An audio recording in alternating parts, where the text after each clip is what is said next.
So I'm on my commute home from work tonight, and I thought I'd just share it with y'all.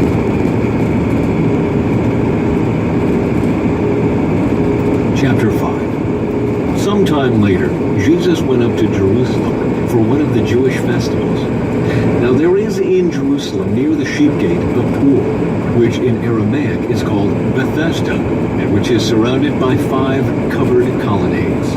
Here, a great number of disabled people used to lie: the blind, the lame, the paralyzed. One who was there had been an invalid for 38 years. When Jesus saw him lying there and learned that he had been in this condition for a long time, he asked him, "Do you want to get well?" "Sir," the invalid replied, "I have no one to help me into the pool when the water is stirred. While I'm trying to get in, someone else goes down ahead of me." Then Jesus said to him, "Get up, pick up your mat and walk." and once the man was cured, he picked up his mat and walked. The day on which this took place was a Sabbath, and so the Jewish leaders said to the man who had been healed, "It is the Sabbath. The law forbids you to carry your mat." But he replied, "The man who made me well said to me, 'Pick up your mat and walk.'" So they asked him, "Who is this fellow? Who told you to pick it up and walk?" The man who was healed had no idea who it was, for Jesus had slipped away into the crowd that was there. Later Jesus found him at the temple and said to him, "See, you are well again. Stop sinning. Something worse may happen to you." The man went away and told the Jewish leaders that it was Jesus who had made him well. So because Jesus was doing these things on the Sabbath, the Jewish leaders began to persecute him. In his defense, Jesus said to them, "My Father is always at his work to this very day, and I too am working." For this reason, they tried all the more to kill him. Not only was he breaking the Sabbath, but he was even calling God his own Father, making himself equal with God. Jesus gave them this answer, "Very truly I tell you, the Son can do nothing by himself.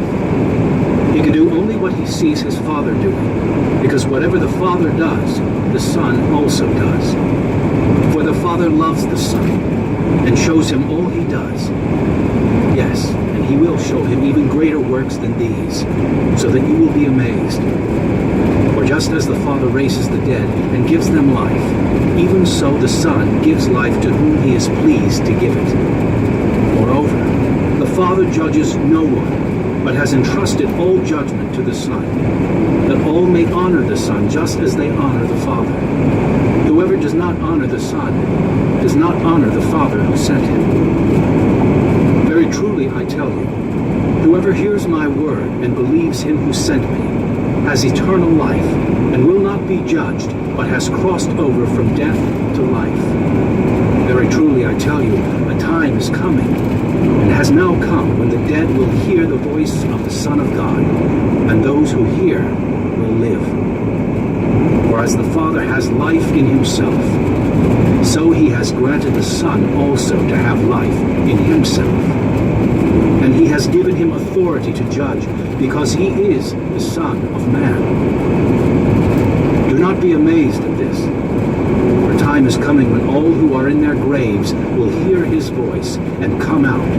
Those who have done what is good will rise to live, and those who have done what is evil will rise to be condemned. By myself I can do nothing. I judge only as I hear, and my judgment is just, for I seek not to please myself, but him who sent me. If I testify about myself, my testimony is not true. There is another who testifies in my favor, and I know that his testimony about me is true. You have sent to John, and he has testified to the truth. Not that I accept human testimony, but I mention it that you may be saved. John was a lamp that burned and gave light, and you chose for a time to enjoy his light. I have testimony weightier than that of John. For the works that the Father has given me to finish, the very works that I am doing, testify that the Father has sent me. And the Father who sent me has himself testified concerning me. You have never heard his voice, nor seen his form, nor does his word dwell in you. For you do not believe the one he sent.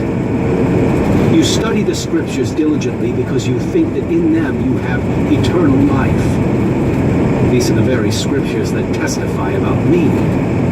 Yet you refuse to come to me to have life. I do not accept glory from human beings. I know you. I know that you do not have the love of God in your hearts. I have come in my Father's name, and you do not accept me. But if someone else comes in his own name, you will accept him. How can you believe, since you accept glory from one another, but do not seek the glory that comes from the only God? But do not think I will accuse you before the Father. Your accuser is Moses, on whom your hopes are set. If you believed Moses, you would believe me, for he wrote about me. But since you do not believe what he wrote, how are you going to believe what I say? Chapter 6. Sometime after this, Jesus crossed to the far shore of the Sea of Galilee, that is,